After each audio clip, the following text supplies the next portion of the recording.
Good morning 8th class. ये आपकी आज की वर्कशीट है, वर्कशीट नंबर 28।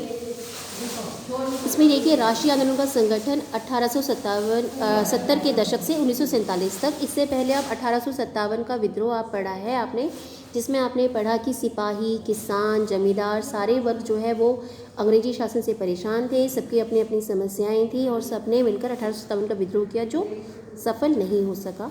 इसके बाद भी जो भारत के लोग थे उन्होंने अपने अपने संगठन बनाए, राजनीतिक संस्थाएं बनाई। अब हमने उन संस्थाओं के बारे में पढ़ना है कि कौन कौन सी संस्थाएं बनी।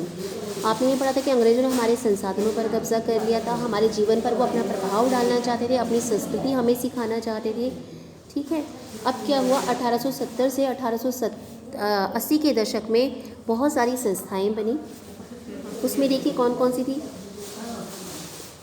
एक थी आपकी पूना सार्वजनिक सभा 1870, जिसमें महादेव गोविंद रानाडे, एस.एच. चिपलूकर, गणेश वासुदेव जोशी थे, मतलब जो ये हाईलाइटेड है इन्होंने इस संस्था का निर्माण किया था। इंडियन एसोसिएशन बनाई थी सुरेंद्र नाथ बैनर्जी ने।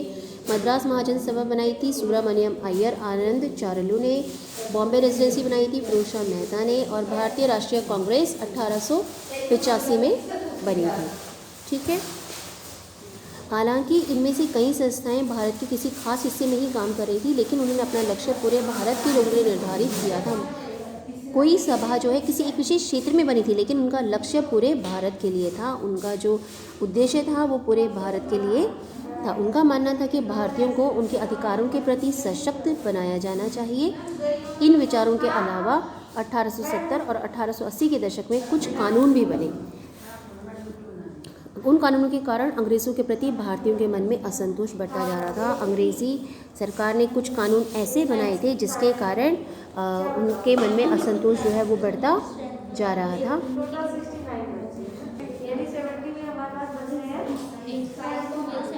इसके बाद देखिए कौन से ऐसे कानून बने थे जिसके कारण भारतीयों में असंतोष आया था। एक आया था 1878 का एक्ट पारित किया गया था, आर्म्स एक्ट जो था, जिसमें ये था कि भारतीय जो है वो अपने पास हथियार नहीं रख सकते हैं।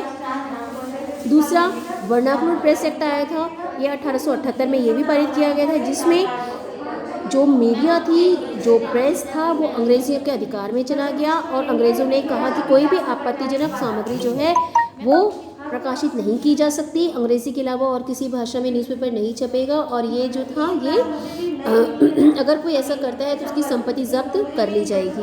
1883 में एक एक्ट पारित किया गया, इल्बर्ट बिल जिसे कहा जाता है। इसमें कहा गया कि भारतीय जज अंग्रेज़ या यूरोपीय लोगों की न्यायिक सुनवाई कर सकते थे, लेकिन अंग्रेज़ों के विरोध के कारण सरकार को इसे वापस लेना पड़ा।